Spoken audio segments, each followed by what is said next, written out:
안녕하세요. 청춘 스마트 클래스의 오늘 사회를 맡게 된 김주아입니다.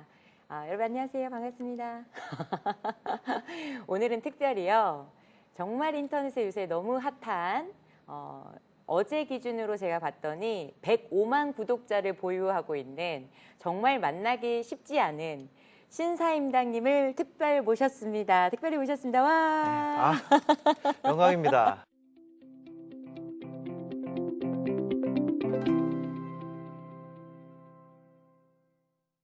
저 그렇게 만나기 쉽지 않은 사람 아니에요. 매일매일 영상 올리고 있고요. 네, 항상 어디든지 불러주시면 일정만 된다면 달려가겠습니다. 저 궁금한 게 하나 있어요. 네, 말씀하세요. 거기 우리 신사임당님 채널이 네. 쉽게 말해 돈 버는 방법을 알려주는 학교잖아요. 그쵸. 정말 수많은 분들을 이제 배웠고 이랬는데 네. 이름이 왜 신사임당님인가요? 그 5만 원권에 나오신 분이 이제 신사임당님이시니까 이렇게 해야겠다. 네, 상징적으로 많이 쓰는 것 같아요. 또 젊은 분들 사이에서도 돈이라는 그 상징성을 갖는 그런 인물이 아닌가 그렇게 생각합니다. 네. 오늘 특별히 그 가난을 벗어나는 방법에 대해서 저희가 네. 좀 대화를 나눠보고 싶은데요. 일단 제가 금수저가 아니었었기 때문에 네. 그래서 저 너무 궁금해요. 가난을 벗어나는 거. 네. 저는 그렇게 생각해요. 꼭 이거를 어떤 사람은 이걸 벗어나야 되는 걸로 생각을 하고 어떤 사람은 크게 불편하지 않은 사람도 있어요. 가난에 대해서. 저도 원래는 불편하지 않은 사람이었는데 어느 순간을 기점으로 가난이 불편해지더라고요. 그래서 그때부터 벗어나야겠다 이런 생각이 들었던 것 같아요. 근데 그 생각을 바꾸는 거 꼭 바꿔야 될 필요는 없지만 사람마다 다른 것 같고 어떤 사람이 가난이 지금 불편하지 않다 그래서 앞으로도 불편하지 않다는 얘기는 아니거든요. 네. 저는 그 계기가 결혼이었고 네. 와이프랑 좋아하니까 결혼했을 거 아니에요? 근데 이 친구의 생활 수준이 결혼 전이 훨씬 더 나은 거예요. 왜냐하면 부모님이 그쵸? 케어를 해줬을 거고. 근데 딱 그 순간 결혼하고 같이 반지하에서 사니까 미안하잖아요. 그래서 나는 원래 그 전까지는 돈이 없어도 괜찮다고 생각하고 살았었는데 그때 기점으로 또 애 태어나면서 좀 더 그렇게 되고 그런 것 같아요. 그러면 제가 하나 또 궁금한 게요. 네. 처음부터 한 번에 신사임당님이 지금의 모습이 되진 않았을 거잖아요. 그쵸. 네네. PD님 출신이셨다고 들었는데. 맞습니다. PD 했었죠. 네. 근데 지금은 오히려 105만 명 구독자를 갖고 계신 이제 방송국을 하나 만드신 거는 누가 듣네. 그렇게 말씀하지 마세요. 안티 생겨요. 방송국에 비하면 진짜로 그 소규모의 SNS 활동이라고 그 정도로 얘기하면 될 것 같습니다. 네. 운영하시면서 네네. 좀 많은 분들 뵙는데 특히 그 중에 이제 이렇게 하면 돈 벌어요, 이렇게 하면 가난에서 벗어날 수 있어요 이런 분들 되게 많이 만나시잖아요. 많죠. 네.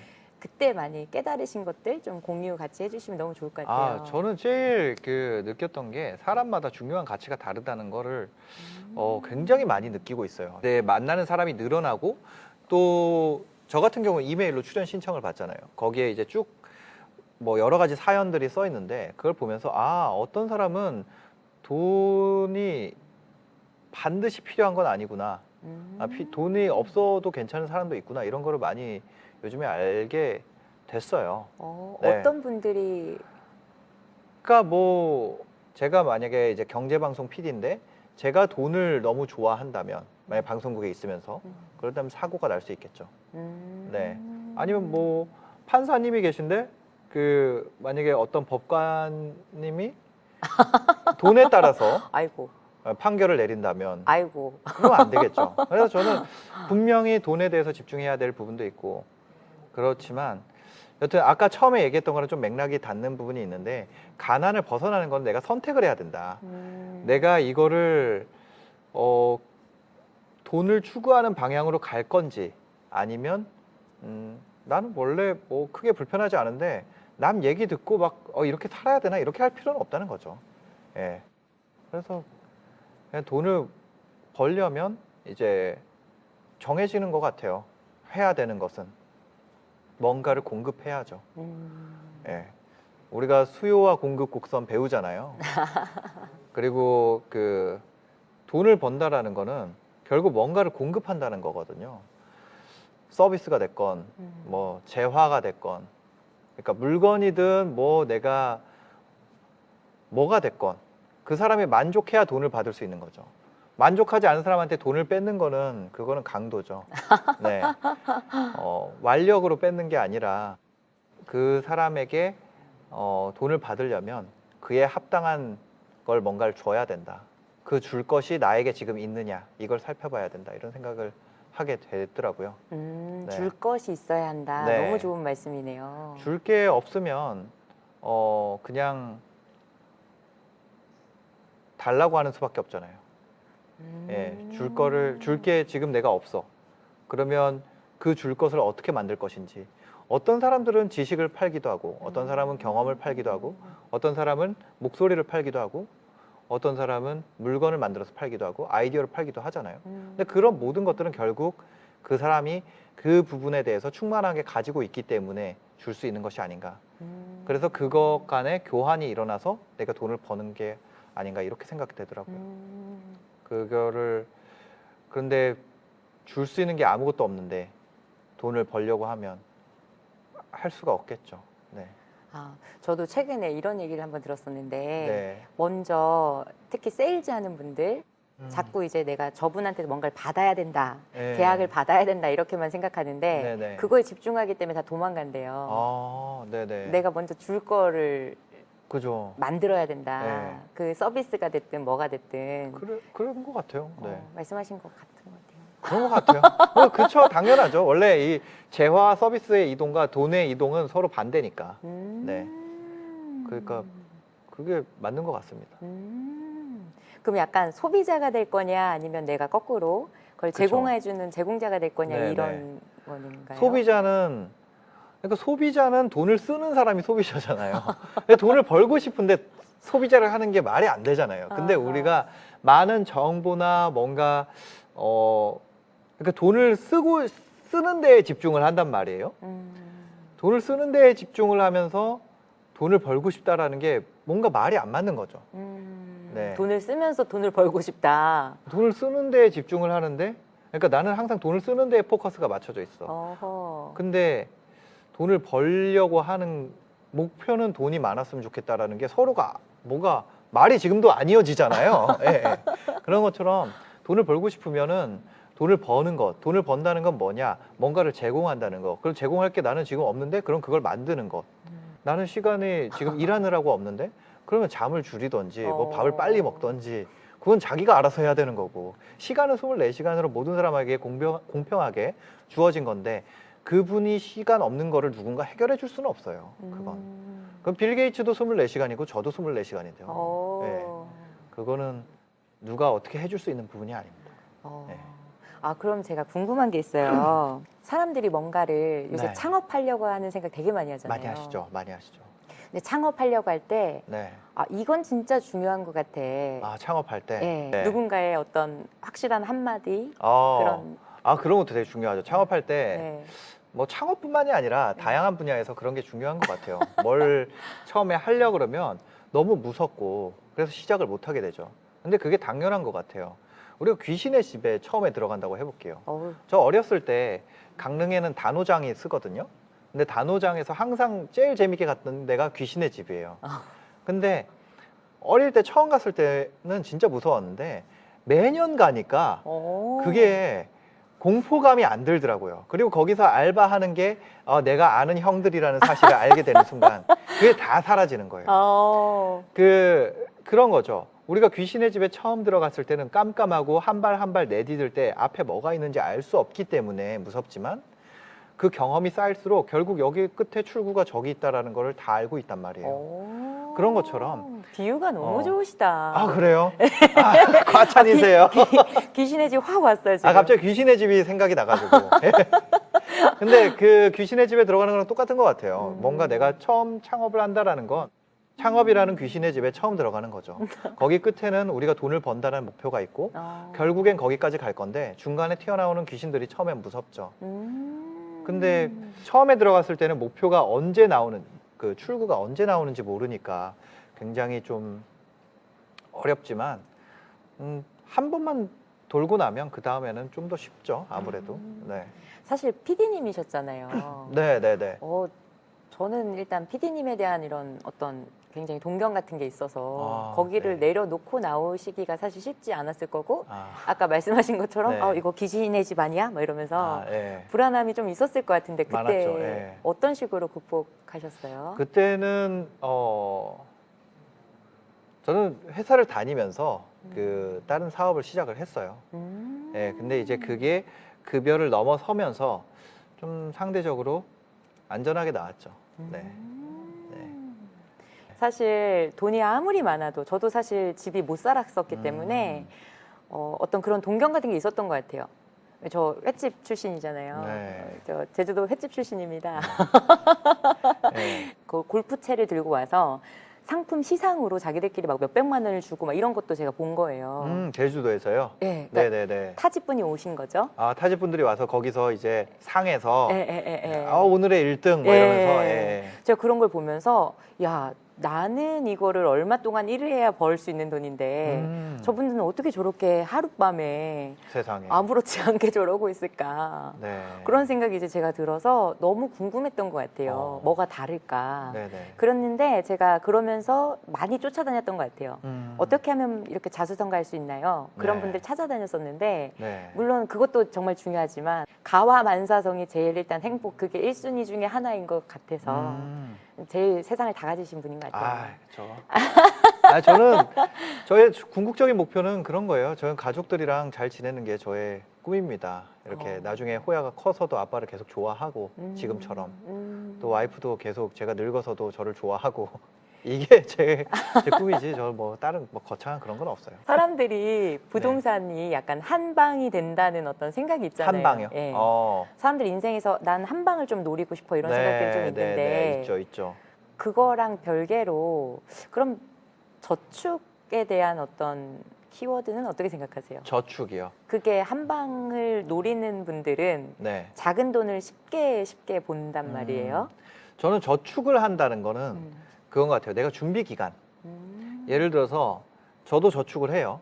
저축을 1년 동안 예를 들어서 한단 말이에요. 뭐 이자율이 적금 기준으로 예금 이자율 말고 적금이니까 1% 이상이 1.5% 정도가 나와요. 그럼 그 적금을 넣잖아요.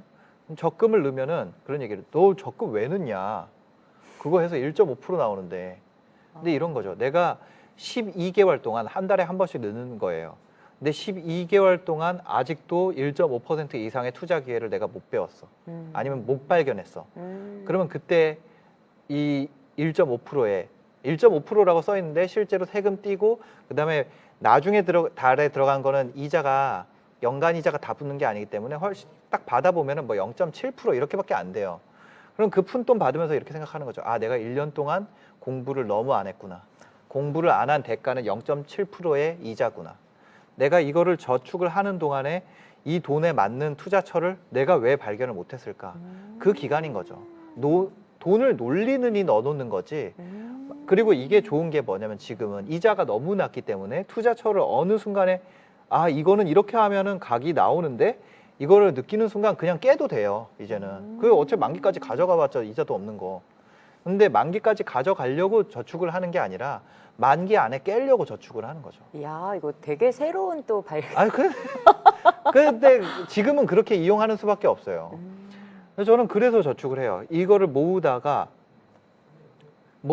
내가 미처 투자를 못하면 만기가 돼버리는 거죠.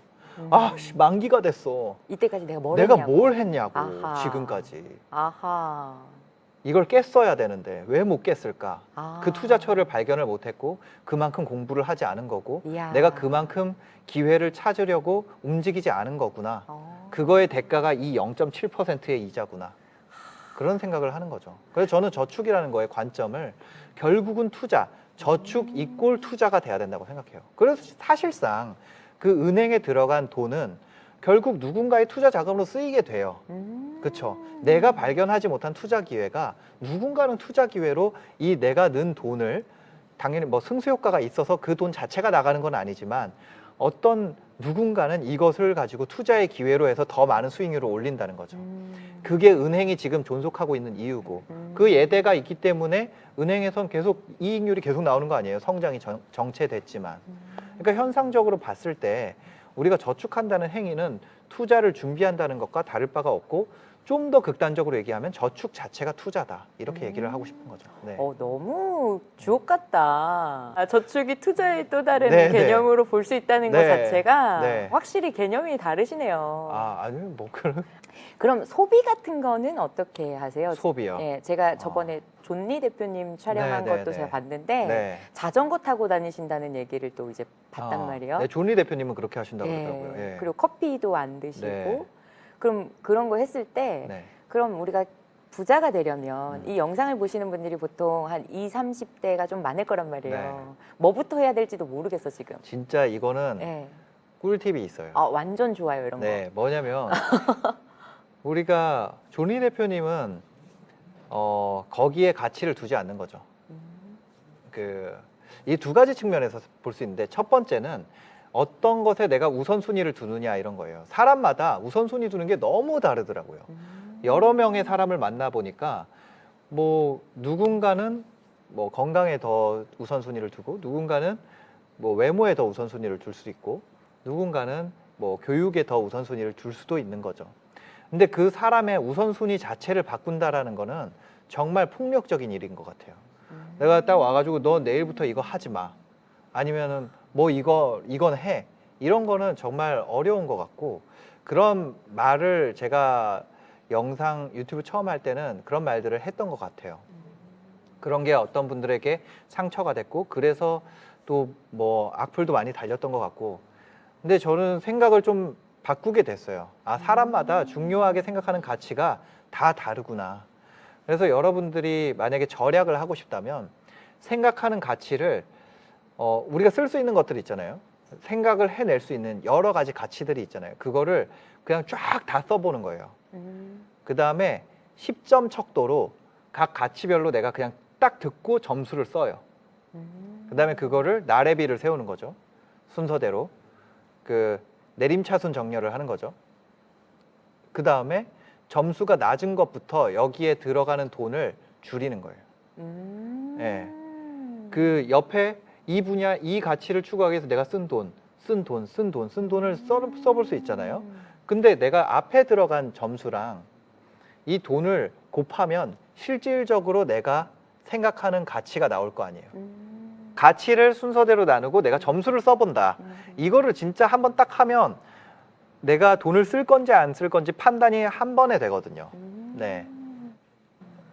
근데 사람마다 다 다르죠, 그건. 네. 그래서 어떤 거를 하지 마세요. 어떤 걸 하세요. 이렇게 얘기할 수는 없고 본인에게 가치가 낮은 곳에 돈을 쓰지 마세요. 라고 얘기를 하고 싶어요. 네. 너무 좋다. 네. 모든 걸 다 이렇게 네. 우리가 제어하려고 하지 말고 네. 내가 이렇게 가치를 덜 두고 있는 쪽을 줄여보자. 네. 그리고 내가 돈을 아낀다라는 행위가 억지로 하잖아요.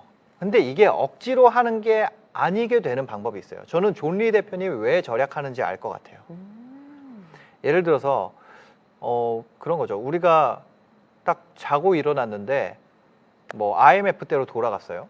그때 삼성전자가 3만 원이었다면서요. 지금은 300만 원이죠. 근데 딱 깼는데 3만 원인 거예요. 나 돈이 하나도 없어. 그럼 그때부터 나는 무엇에 내가 돈을 소비를 할 수 있을까요? 내가 지금 여기다가 얼마를 넣느냐가 결국 내가 98년으로 돌아왔을 때 결국 2020년이 됐을 때 내가 부자가 되냐 안 되느냐를 모두 다 결정짓는단 말이에요. 근데 존리 대표님 같은 경우는 그거에 대한 경험이 다 있잖아요, 이미. 그렇기 때문에 어떻게 할 수가 없는 거예요. 이걸 내가 돈을 써? 미친 거죠. 지금 삼성전자가 3만 원인데 저거 살 수 있는데. 네, 이 상태라면 내가 돈이 한 푼도 없다면 내가 어떻게 하면 절약할 수 있을까요? 이런 소리도 안 할 거예요.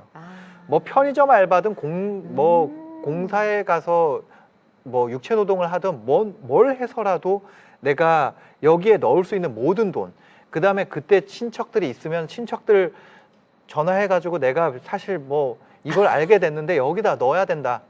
그 다음에 은행 가서 빚 낼 수 있는 거 뭐 금리가 어떻게 될 건 다 때려 붓겠죠. 왜냐하면 내 확신 수준은 100%니까. 이 상태, 내가 미래에 대한 이 기업이나 아니면 이 투자 기회라든지 아니면 부동산이라든지 뭐가 됐건 그것에 대한 확신 수준이 100%가 도달이 가까워질수록 절약은 누가 시켜서 하는 게 아니라 안 할 수가 없는 게 되는 거예요. 지금 내 리소스가 있는 걸 다 끌어모아서 여기다 넣어야 되는데 그럼 내 인생이 바뀌는데 그거를 존 리 대표님은 미국에 있을 때 경험을 했던 거죠. 그때 그런 식의 투자가 엄청난 부를 가져다 줬고 그다음에 펀드 매니저로서 엄청난 그 뭐라 그럴까요? 명예도 얻게 됐고 한국에 와서 자산운용사 대표도 되게 됐고 그 존 리 대표님의 인생의 거의 대부분의 것이 그런 투자 성과에서 나왔잖아요. 그러다 보니까 그런 경험을 가진 분께서 어떻게 지금 돈을 써라라는 말을 할 수 있었을까요? 뭐 할 수가 없는 거죠. 근데 경험을 못 해본 사람 입장에서 아까 귀신의 집이랑 되게 일맥상통하는 건데 앞이 깜깜한 상황에서는 그렇게 전력 질주를 할 수가 없는 거죠. 우사인 볼트도 눈 가리면 100m 10초에 못 뛸 거예요. 뛸 수도 있겠지만 만약에 처음 가는 코스라면 네. 막 이렇게 이런 코스가 꼬불꼬불하다면 우리 미래는 이렇게 직선도 아니잖아요. 어떤 트랙도 아니고 그러니까 그런 꼬불꼬불한 길을 눈을 가리고 가고 있는 상황인데 한치 앞을 모르면서 그렇죠? 그러니까 그렇게 못하는 게 아닌가 절약을. 그런데 우리가 그런 확신 수준을 억지로라도 만들든지 아니면 부모가 너 이렇게 하면 그런 롤모델로서 아이에게 보여주든지 아니면 뭐 선배, 주변 사람이 당연히 그런 야 사람이 태어나면 5천씩은 당연히 벌어 한 달에 그런 사람들밖에 없는 거예요. 예를 들어서 그런 사람들이 가지고 있는 확신 수준이 계속 높아지니까 스스로 자기 성장의 한계치도 없는 거죠. 네. 만약에 부모님이 그게 없으면 내 주변 사람들을 바꿔서라도 그런 얘기를 듣다 보면 확신 수준이 높아진다는 말씀이에요. 억지로라도 만들어야죠. 그리고 그걸 공부를 함으로써 확신 수준을 높이거나 아니면 내가 의심되는 것들을 하나하나 지워나갈 수 있는 방법을 찾던지. 저 같은 경우는 굉장히 그 뭐라 그래야 될까요? 좀 사람이 부정적이에요. 아, 누가요? 저요. 그래서 그런 의심도 되게 많고 그런 부분에 대해서 저는 의심을 제거하는 방식으로 선택을 하거든요. 그러니까 어떤 거에 대해서 확신을 높이는 거가 사실 되게 쉬운 일이 아니더라고요. 그래서 저는 의심을 제거하는 방법을 쓰긴 하는데 그런 방식으로 자기의 생각이나 경험이나 뭐 이런 거를 좀 더 극복할 수 있는 거죠. 그렇게 억지로 만들면서 그렇게 하면 그렇게 해서 내가 이 부분에 대해서 확신이 생기면 절약을 하지 않을 수가 없겠죠. 네. 그럼 이 영상 보는 분들도 네. 이런 거 아마 생각하면 너무 좋겠네요. 어떤 내가 거요? 부모님한테 못 들었다면 말씀하신 것처럼 공부를 시작하든 네. 아니면 내가 왜 이거를 부자가 될 수 없다라고 하는 어떤 생각 아니면 절약을 안 하게 되는 그렇죠. 오늘만 살게 되는 네. 그런 거를 우리 지금 지워가면서 네. 내가 뭐가 부정적이지라고 하는 걸 네. 지워 나가는 방법도 있고 네. 아니면 그런 확신 수준이 높은 사람들을 만나러 다니던가 그렇죠. 그 사람은 어떻게 확신 수준이 높아지게 됐는지를 물어보든지 뭐 그런 것 같아요. 근데 이런 거 있잖아요. 우리가 정말 존리 대표님한테는 아마 이런 수준일 거예요. 절약을 한다라는 건 내가 자다가 소변이 마려워서 깨서 소변 보고 냉장고 가서 물 먹고 들어오는 거, 다시 와서 자는 거. 그 정도로 쉬운 일일 거예요. 근데 만약에 이걸 아무리 존리 대표님이라도 딱 깼는데 남의 집이면 쉽게 할 수 있을까요? 못하죠. 이렇게 돈을 목표로 하는데 경험이나 주변이 없는 사람들은 그런 거죠. 그 남의 집에서 눈을 뜬 상황이에요. 나는 절약이 마려워. 난 부가 마려워. 그런데 이 침대에서 일어나도 될까? 이거에 대해서 너무 어려운 거예요. 그게 애초에 우리 집이었으면 모르겠는데 처음 가는 집이니까 그럴 때 누군가가 그 얘기를 해주면 좋겠죠. 저쪽으로 가면 냉장고 있고 물 언제든지 먹어도 돼. 저쪽으로 가면 화장실 있어. 화장실 가면 돼. 그걸 누군가 말 한마디만 해줘도 그때부터 움직이는 게 훨씬 더 확신 있게 움직일 수 있겠죠. 네. 아마 지금 좀 젊은 분들 저를 네. 포함해서 네.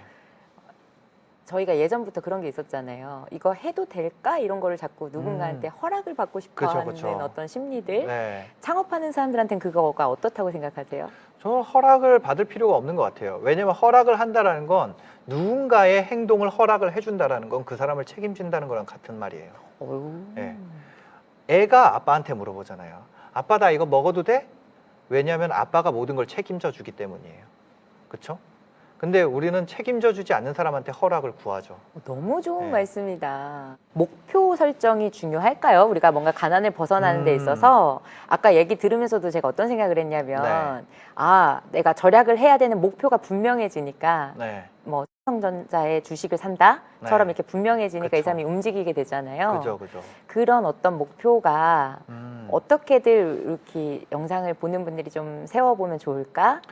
목표에 대한 이야기 되게 중요한 것 같아요. 네. 만약에 제가 그런 거 많이 해봤거든요. 뭐요? 아침에 일찍 일어나기 이런 네. 거. 아 그런 거 안 해보세요? 왠지 어느 날부터 아침에 일찍 일어나면은 더 나을 것 같다. 이래서. 네, 저도 아침형 인간 책 예, 읽고서부터. 저는 아마 미라클 모닝인가 아. 그 책 보고 그랬던 것 같은데 네. 그냥 일어난 거예요. 근데 눈을 떴어. 할 게 없잖아요. 그럼 다시 자는 거예요. 그러니까 목표라는 건 내가 그때 해야 될 행동, 이 정확한 지침, 그게 있어야 된다. 저는 그렇게 생각해요. 목표라는 게 꼭 거창한 것이 아니라 뭐 그것을 왜 하는지. 우리가 예를 들면 주사위를 그냥 던진다라는 행위는 그 행위 자체로 뭐 의미가 있나요? 주사위 던졌는데 두 개 주사위 던졌는데 66 나왔어. 그래. 주사위 또 던졌는데 7 나왔어. 아무 의미가 없죠. 근데 여기에 딱 말판이라는 게 생기는 순간 그때부터는 이 주사위 던지는 행위에 의미가 생기죠. 거기에 골인이라는 목표점이 생기는 순간 이것이 하나의 어떤 그 시퀀스를 갖게 되잖아요. 결론이라는 게 생기니까. 근데 이게 없으면 그냥 무의미한 거죠. 무의미한 행동을 목표로 삼게 되면 그것이 이렇게 맥락이 생기지 않기 때문에 이어나갈 수가 없는 거예요. 그 저축을 한다라는 것도 마찬가지인 거죠. 아까 처음에 얘기했던 거랑 이어지는 건데 내가 저축을 한다라는 게 왜가 있어야 되는 거죠. 저축을 한다라는 행동이 어떤 맥락 안에서 내가 이 행동이 존재하게 됐는지를 생각을 해야 되는데 그냥 저축을 생으로 자 내일부터 강제 저축 들어간다. 그냥 해서 야 그냥 해. 그 왜? 그게 없는 거예요. 근데 명확한 로드맵이 있고 거기에 목표가 있고 거기에 결론이 있고 그거를 가는 과정에서 저축이라는 씬이 필요해. 그럼 그건 넣어야죠. 예. 근데 목표가 없고 맥락이 없이 어떤 행동 하나만 목표로 하는 거는 저는 지속할 수 없다고 생각해요. 예. 그래서 목표를 세울 때는 전체적인 구성을 다 짜야 된다. 목표에 대한. 그래서 그 구성 중 일부가 단기 목표가 되는 거고 그 단기 목표를 하는데 필요한 요소들을 마련하는 것이 그거보다 더 가까운 목표가 되는 거고 그렇게 하는 게 이제 목표 설정을 하는 방법이 되지 않을까. 말씀을 정말 잘하시는 것 같은 게 네네. 저 오늘 집에 가면 네. 바로 목표 세워야 될 것 같아요. 아 진짜요? 네, 그렇게 한번 세워보면 좋지 않을까? 네. 아마 영상 보는 분들도 그러실 거라고 생각해요. 여러분, 내가 앞으로 어떻게 살고 싶은지 이 다음에 10년 뒤, 20년 뒤에 어떤 모습이기 원하는지 아마 네. 그분들도 목표 같이 세워보면 어떨까. 네. 그쵸. 인생의 씬을 한번 쫙 짜보시는 게. 네. 그럼 혹시 나중에 한 7, 80대 나 이런 모습일 거야 라고 하는 거 대충 그려놓으신 게 있으신가요? 저 7, 80대 PC방 주인. 그때 이제 PC방 같은 것. 아하. 그러니까 지금의 우리가 생각하는 뭔가 PC방 같은 것이 있을 거 아니에요. 지금 저희가 생각하는 PC방이라는 거는 뭔가 이제 젊은 친구들이 와서 시간을 때울 수 있는 공간. 그런 거. 그때 되면 또 다른 형태의 어떤 지금의 PC방 같은 뭔가가 있겠죠. 네. 근데 지금 맞는 말씀인 게 네. 계속 역사는 되풀이 되는 그게 맞는 것 같아요. 네. 뭔가 이렇게 같이 바뀔 뿐이지 네. 뭔가 본질은 계속 여전한 것 같이. 그죠. 그런 거. 그러니까 그걸 이용하는 뭔가가 뭔지 모르겠지만 뭔가 저는 온라인 비즈니스가 아니라 오프라인 비즈니스를 하고 있을 것 같다는 생각이 들어요. 7, 80대에는. 네. 그러면 이것도 정말 중요한 것 같아요. 목표를 세웠어요. 네. 그럼 그 다음에는 실천을 실천. 해야 되잖아요. 그렇죠. 해야죠. 다마고찌라고 하는 친구분을 창업을 또 도와줬단 말이죠. 맞아요. 그거 하시면서 느끼신 거 좀 공유해 주실 만한 게 있을까요? 저는 이 친구가 네. 그러니까 실천이라는 영역 있잖아요. 아까 그 무슨 어떤 사례를 들다가 제가 시간은 어떻게 해줄 수 없다라고 얘기를 드렸잖아요. 어떻게 해줄 수 없는 게 두 가지가 있는 것 같아요. 실천이랑 시간. 내가 그 사람 시간을 벌어줄 수는 없어요. 그 사람의 인생을 대신 살아줄 수도 없고 뭔가를 해줄 수 없는 거잖아요. 이거는 더 줄 수가 없잖아요. 내게 나 시간 남아 해서 이 시간 줄게 이렇게 할 수 없는 거잖아요. 어떻게 할 수가 없는 것처럼 네. 실천이라는 것도 그런 것 같아요. 그 사람한테 이거를 손을 마우스 클릭해 손 이렇게 잡아가지고 제가 이렇게 해서 마우스 올려놓고 이렇게 해줄 수 없고 눈 이렇게 해서 봐라 이렇게 해줄 수 없잖아요. 그런 것처럼 그런 부분에 대해서는 자기가 해야 되는 것 같아요. 그거를 누가 안 해줬기 때문에 못해 이런 생각을 갖고 있다면 계속 못하겠죠. 그걸 해줄 수 있는 사람이 세상에 존재하지 않기 때문에. 그러네요. 네. 그걸 해줄 수 있는 사람은 아무도 없어요. 네. 어떻게 해주겠어요? 마우스 움직이면서 네. 눈 계속 그러니까 아니면은 진짜 그 소가 밭을 갈게 하는 것처럼 그렇게 만들어야 되는데 그건 너무 비인간적이잖아요. 그렇게 당하길 원하는 사람이 있을까요? 그런 사람은 없을 거예요. 굉장히 그렇게 해서 성과를 만든다 그래도 엄청나게 욕을 먹을 거고. 그러니까 결국 실천은 자기가 해야죠. 네. 제가 정말 인상 깊은 게 책 제목이 Keep Going이잖아요. 네. 그럼 그 실천을 지속하는 그 지속력에 대한 이야기? 그쵸. 그 꾸준해야 된다? 그러니까 제가 보면 성공에 대해서 사실 지금까지 계속 올라가고 있잖아요. 우리 유튜브에 지금 105만 명 정도의 구독자를 모집할 때까지 저 너무 대단하신 것 같은 게 영상을 지금 꾸준하게 계속 올리고 계시잖아요. 네, 계속 올리고 있죠. 네, 그런 부분도 조금만 얘기해 주세요. 저는 그런 것 같아요. 이게 어떤 실천을 나를 너무 과대평가하면 그걸 할 수가 없는 것 같아요. 내가 할 수 있는 것은 10인데 뭐 2짜리 계획을 6개를 세워버리는 거죠. 2는 내가 12잖아요. 나는 10인데 2는 분명히 할 수 있는 거잖아요. 2는. 근데 이걸 6개를 세우는 순간 할 수 없는 게 되는 거죠. 일단 생각하기조차 싫을 것 같아요. 네. 그러니까 내가 10인데 1짜리 계획은 분명히 딱 들었을 때 할 수 있어. 내가 계획 세웠을 때도 할 수 있어. 근데 1짜리 계획을 11개를 세우면 못 하잖아요. 그쵸? 근데 사람들이 내가 10인 걸 알고 이게 1인 걸 아는데 내가 지금 몇을 하고 있는지는 모르는 것 같아요. 네. 그러다 보니까 계획이 다 헝클어지고 이렇게 쉬운 일인데도 못하는 자기가 굉장히 자괴감 느껴지고 야 이거를 내가 왜 못하지? 엄청 쉬운 건데 스스로 핑계대는 것처럼 느껴지고. 그럼 뭔가 꾸준히 하기 위해서는 자기 이해도 필요하네요. 자기 이해가 굉장히 필요하죠. 시스템적으로 자기를 이해할 수 있는 시스템을 갖춰야 되는 거죠. 내가 지금 그런 것 같아요. 뭐 사람들이 자기 계획표나 다이어리나 이런 거 좀 쓰라 막 이렇게 얘기하잖아요. 그게 자기 이해의 기본인 것 같아요. 내가 가지고 있는 리소스들을 정리를 하고 그 리소스의 총량에 맞게 내 일이 배분이 되어 있는지. 근데 그걸 넘어서는 뭔가를 하려고 하면 그게 아무리 낙엽같이 가벼운 거라도 딱 낙엽이 떨어지는 순간 무릎을 꿇을 수밖에 없는 거죠. 이미 너무 무거운 짐을 지고 있어서 여기에 개미 한 마리가 떨어져도 나는 쓰러질 수밖에 없는 거죠. 근데 내가 느끼기엔 난 이미 무거운 짐을 지고 있었지만 내가 느끼기엔 나는 개미 한 마리도 못 버티는 사람이었어. 이렇게 생각이 된다는 거죠. 그래서 이미 내가 지고 있는 짐들이 어느 정도인지 내가 새로운 걸 하기 위해서는 이미 지고 있는 짐 중에 어떤 걸 버려야 하는지 이런 거를 좀 생각을 하는 게 더 많이 하기 위한 좀 한 방편이 아닌가 그렇게 생각이 됩니다. 네. 첫 번째가 이제 자기 이해라면 두 번째는 그런 것 같아요. 그 목표에는 이 행운의 영역이랑 실천할 수 있는 영역이 이렇게 막 뒤섞여 있어요. 목표라는 게.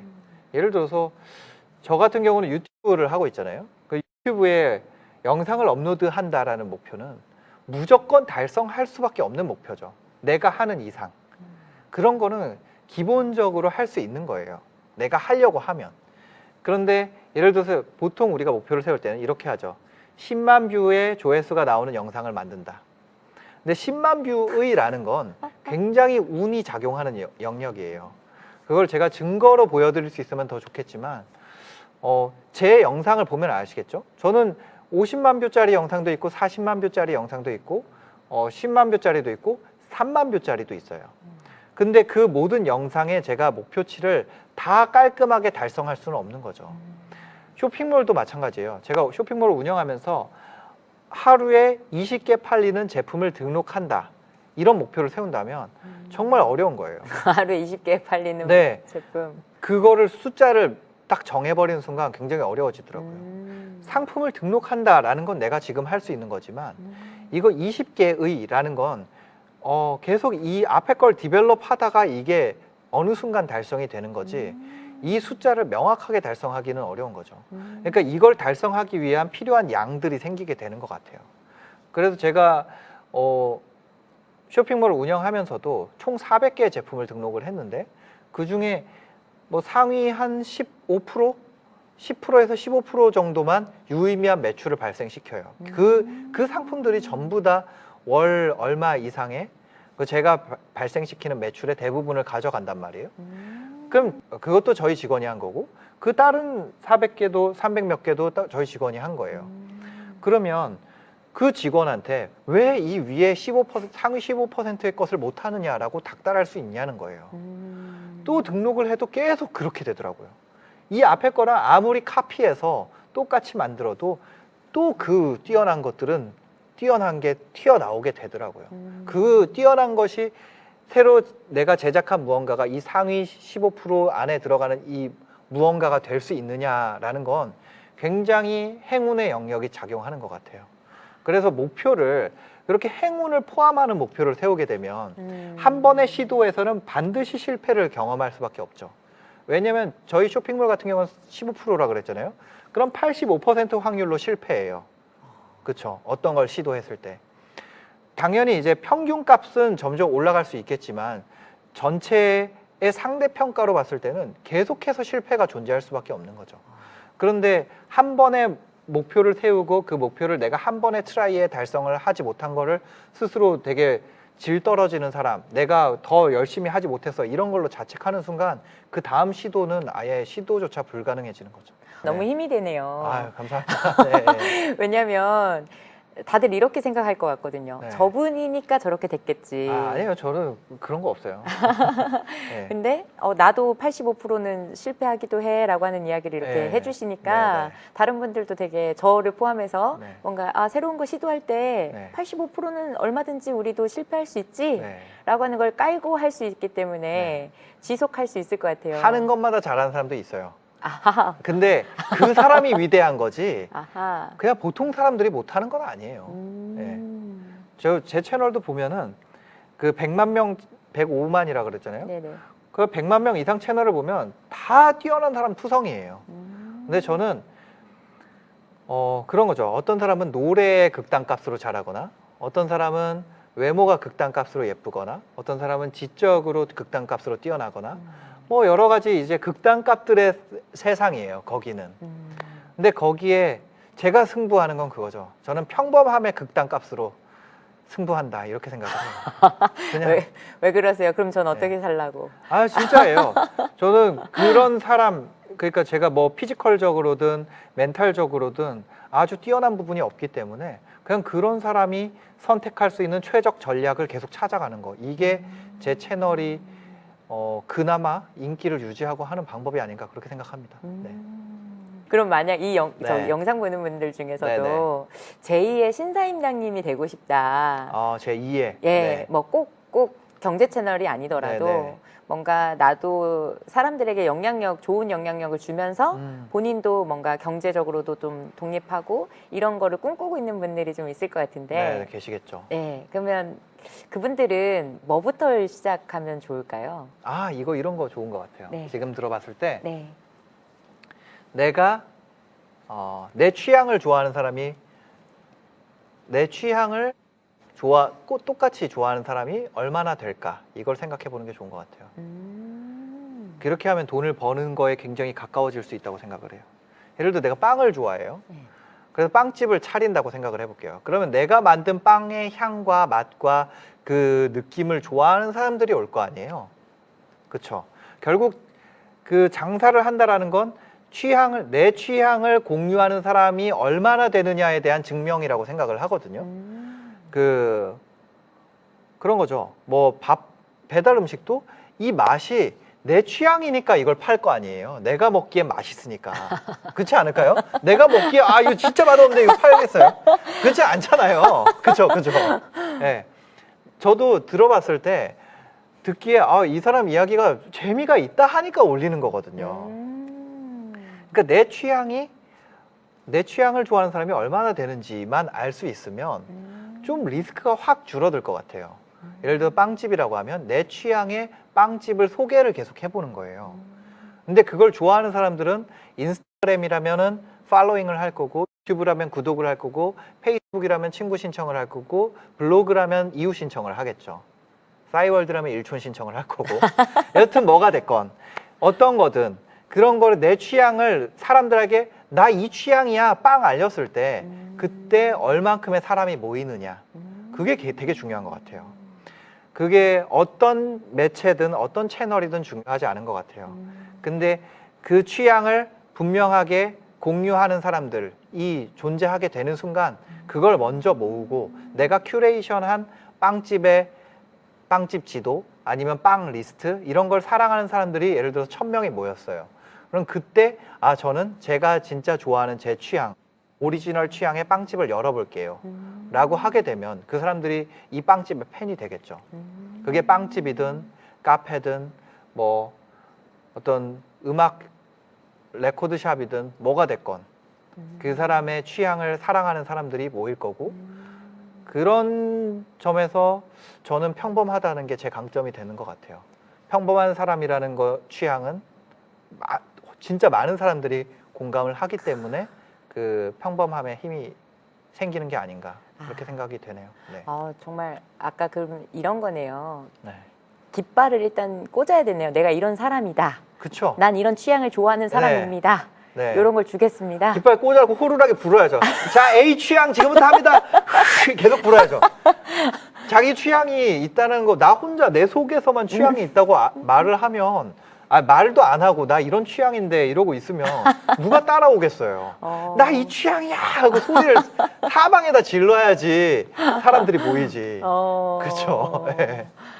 그러면 저 오늘 너무 유익했던 것 같거든요. 네네. 일단 깃발을 꽂고 내가 여기 있음을 알리고 그러려면 일단 내가 뭘 좋아하는지부터 일단 알아야 될 거고. 내 취향이 뭔지 알아야죠. 네, 취향이 뭔지 알고, 그리고 그렇게 됐을 때 사람들이 나를 좀 알게 되면 그때 조금씩 나의 그 영역을 정확하게 더 타겟을 좁혀나간다 이 말씀인 건가요? 그렇죠.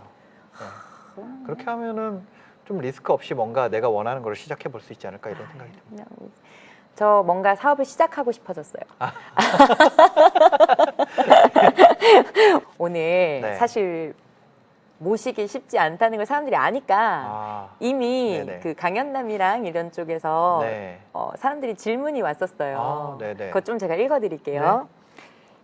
팬으로서 신사임당님의 콘텐츠를 많이 보고 있습니다. 항상 영상에서 느껴지는 게 질문의 깊이가 깊다는 것입니다.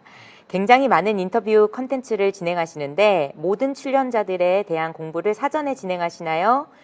편집도 직접 하신다고 들었는데 그럴 시간이 있으신지요? 그럴 시간 부족해요. 진짜로.